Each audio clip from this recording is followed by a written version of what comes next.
नमस्कार मंडळी, पुन्हा एकदा आपल्या चॅनलमध्ये तुमचं खूप सारं स्वागत आहे. तर चॅनल आजच्या माझं व्हिडिओमध्ये ब्लॉगचं आपण पण एक बघणार चॅनल आहे आहोत काका. दिवाळी दिवशीचं आमचं ब्लॉगचं पण एक पहिलं अभ्यंग स्नानचं रुटीन. तर या दिवशी काय काय घडलेलं आहे हे सर्व तुम्हाला शेअर करणार आहे. तर व्हिडिओ आवडला तर लाईक करा, आपल्या चॅनलला नक्की सबस्क्राईब करा. तर चला पाहूयात हा व्हिडिओ कसा आहे. तर बघा, सकाळचे साधारणतः 6-6:30च्या आसपासमध्ये आमच्या काकींनी अशी तयारी केली होती. काकी मुंबईवरून आल्या होत्या आणि माझी जी भावंड आहेत, भाऊ आहेत, तर त्यांना सुरुवातीला आम्ही अशा पद्धतीने पाटावरती बसवलेलं होतं. तर मला सख्खी आणि चुलत मिळून अशी 5 भावंड आहेत. त्या भाऊ आहेत, तर त्यामधला एक भाऊ अजून आला नव्हता. तर चौघांना मी अशा पद्धतीने पाटावरती वगैरे बसवलं. त्यांना छान प्रकारे उटणं लावलं. आता उटण्यामध्ये आम्ही त्याच्यामध्ये बदामाचं तेल मिक्स केलं होतं, त्यामुळे वास खूप सुंदर येत होता. हाताला, पायाला, चेहऱ्याला अशा पद्धतीनं उटणं लावलेलं आहे. आता प्रत्येक वर्षी मी दिवाळीला गावी नसते, पण मला उटणं पूर्ण म्हणजे त्यांच्या अंगाला वगैरे लावायला आवडतं. पण आजकालचे मुलं, त्यांना जास्त अशा गोष्टीमध्ये इंटरेस्ट नसतो किंवा मग ते तयार नसतात. तर ठीक आहे म्हटलं, चला हाताला, पायाला, चेहऱ्याला त्यांच्या लावून घेतलं उटणं आणि नंतर आम्ही अंघोळीची तयारी केली. तर माझ्या बहिणी आहेत, आम्ही 4घी जणी आहोत. तर त्यामधली एक बहीण अजून सासरवरून आली नव्हती आणि एक मुंबईला होती, तर ती पण आली नव्हती. तर पूर्ण माझी फॅमिली कशी आहे ते तुम्हाला कोणत्या तरी एका व्हिडिओमध्ये नक्की बघायला भेटेल. तर अशा पद्धतीने केसांना तेल वगैरे लावून, त्यांना उटणं वगैरे लावून आम्ही असं रेडी केलं होतं अंघोळीसाठी. त्यानंतर आम्हाला फोटो सेक्शन करायचं होतं थोडंफार.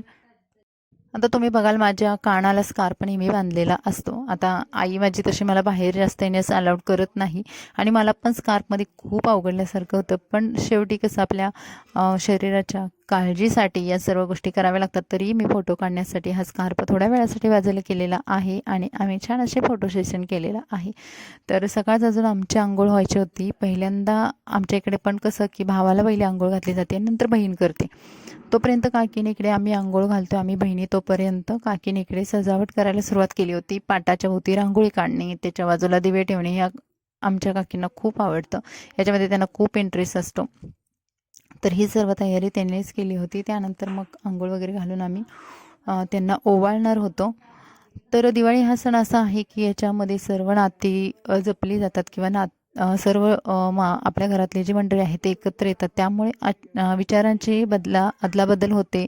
शिवाय सर्वांना म्हणजे खूप छान वाटत असतं, कारण तो इतका उत्साहाचा सण आहे ना. याच्यामध्ये दिवे लावले जातात, त्यामुळे आपल्या घरातील अंधकार आहे किंवा वाईट गोष्टी आहेत ते सर्व जळून जाऊ देत आणि ज्ञानाचा प्रकाश घरामध्ये येऊ देत, सर्व चांगलं घडू देत, अशा आपण देवाकडे प्रार्थना करत असतो. शिवाय लक्ष्मीपूजन जे असतं त्या दिवशीसुद्धा आपण अशा प्रकारे वेगवेगळे प्रकारे मागण्या देवाकडे मागत असतो.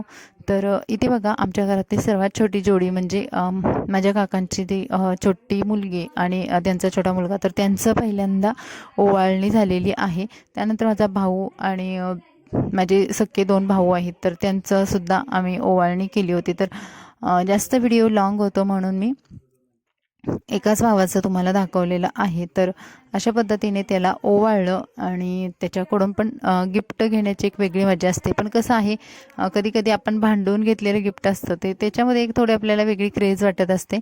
तर भावाने पण बघा ओवाळणी दिलेली आहे आणि ओवाळणी, माझा हा भाऊ आहे तर तो जॉबला आहे, मस्त छानपैकी कमावता आहे. पण तरीसुद्धा मी भांडण करून गिफ्ट वगैरे मागते, त्यामुळे त्याने मला फक्त 100 रुपयाचं ओवाळणी दिलेली आहे. पण ठीक आहे, माझ्यासाठी ते पुरेसे आहे. आणि प्रत्येक वेळेस ना आमचं ओवाळणी घेताना किंवा गिफ्ट घेताना थोडंफार तरी काहीतरी होतच असतं आणि मी त्याच्याकडून मस्करीत का होईना, पण तुम्हाला एवढे पैसे दिले, एवढे कमी दिले, असं ते आमचं चालूच असतं. त्यानंतर माझ्या मावशीची जी 2 मुलं आहेत तर ते सुद्धा आले होते. त्या दोघांना बोलवलेलं होतं, कारण मावशीला मुलगी नाही आहे, त्यामुळे दोघाही भावांना म्हणजे त्यांना अंघोळीचं किंवा ओवाळण्याचा कार्यक्रम हे आमच्याकडेच होत असतो आणि त्यांनी आम्हाला अगदी सख्या बहिणीसारखं एकदम बिहेव करत असतात आणि आम्हालाही ते एकदम सख्या भावासारखे वाटतात. तर हे दोघंही डॉक्टरच्या कोर्सला आहेत. आता माझ्या फॅमिलीमध्ये किती डॉक्टर आहेत, काय आहे, हे सर्व तुम्हाला कोणत्या तरी एखाद्या लॉंग व्हिडिओमध्ये, म्हणजे फॅमिलीशी रिलेटेड व्हिडिओ बनवेल त्याच्यामध्ये मी नक्की ते शेअर करणार आहे. तर अशा पद्धतीने ओवाळणी झालेली आहे आणि सर्वजण माझ्यापेक्षा छोटे आहेत. माझ्या घरामध्ये सर्वजण माझ्यापेक्षा छोटे आहेत, त्यामुळे सर्वजण पाया पडायला येतच असतात. त्यानंतर इथे बघा, शनायला हवे होते. तर तिला म्हणजे गावामध्ये आमच्यात असं बोलतात की आम्ही इकडे राहतोय तर आमच्यापासून 4-5 किलोमीटरच्या अंतरावर आमच्या तालुक्याचं ठिकाण आहे, तर तिथे फटाके वगैरे छान भेटतात. तर शनायला भरपूर सारे फटाके हवे होते. तर आम्ही घरामध्ये जे भावाच्या लग्नामध्ये उरलेले फटाके होते तर ते काढून बघितले शनायाच्या वाजवण्याच्या हिशोबाचे आहेत की नाही. तर आम्ही बघितले तर ते खूप मोठ्या मोठ्या माळा होत्या की या शनायाला वाजवता येणार नव्हत्या. त्यामुळे आम्ही काय केलं की त्या सर्व माळा बघितल्या आणि आहे तशाच पॅक करून ठेवल्या, कारण खूप मोठे मोठे तोटे होते हे. आणि त्याच्यामध्ये तिला इंटरेस्ट नाही आणि छोट्या बाळांना आपण एवढ्या माळा वगैरे अशा देत नाही आहे. तर मग आम्ही सर्व पॅक करून आहे तसं सर्व ठेवलं. त्याच्यामध्ये परत बाकीचे बॉक्स खोलून बघितले तर त्याच्यामध्ये मोठे मोठे असे बॉम्ब होते, तर ते सुद्धा तिच्या मापाचे नव्हते.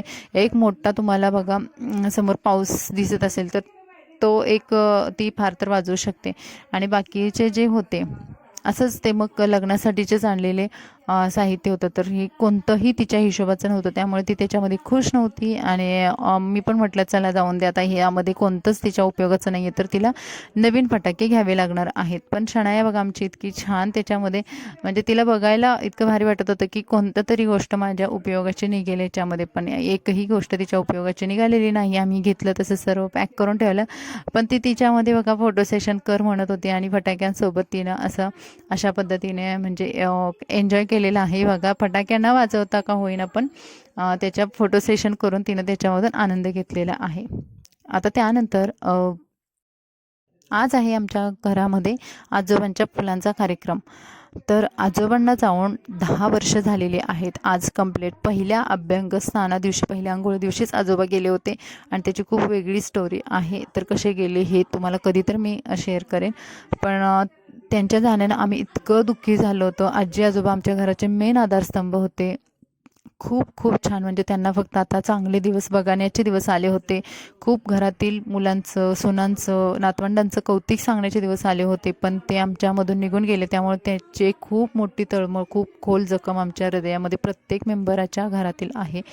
आणि या फुलांचा कार्यक्रम आम्ही प्रत्येक दिवाळीला पहिल्या अंघोळी दिवशी केला जातो. आजोबा त्याच दिवशी गेले होते, तर त्या दिवशी आम्ही बघा फुलांचा हार वगैरे आणून पूजा करतो आणि पसायदान वगैरे म्हणतो. तर हा फुलांच्या कार्यक्रमाला पण घरातले जवळपास सर्व मेंबर असतात माझे.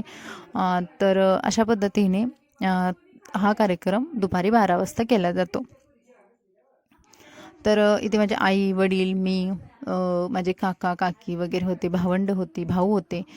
तर सर्वांनी हजेरी लावली होती आणि आजोबांच्या फुलांचा कार्यक्रम अशा पद्धतीने पार पडलेला आहे. तर यावर्षी माझं छोटकलं पिल्लूसुद्धा याच्यामध्ये इन्वॉल्व होतं आणि शनाया तिच्या पप्पांकडे गेल्यामुळे शनाया यामध्ये तुम्हाला दिसणार नाही.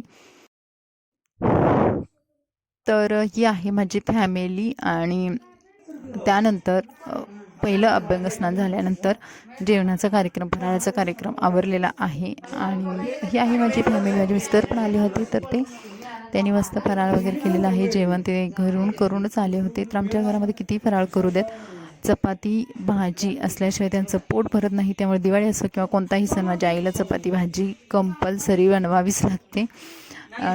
तर हे होतं आजचं रुटीन पहिल्या अंघोळीचं. तर तुम्हाला कसं वाटलं कमेंट्समध्ये नक्की सांगा. आपल्या व्हिडिओला प्लीज लाईक करा, चॅनलला नक्की सबस्क्राईब करा. चला भेटू अशाच नवीन व्हिडिओसोबत. मस्त रहा, बाय बाय.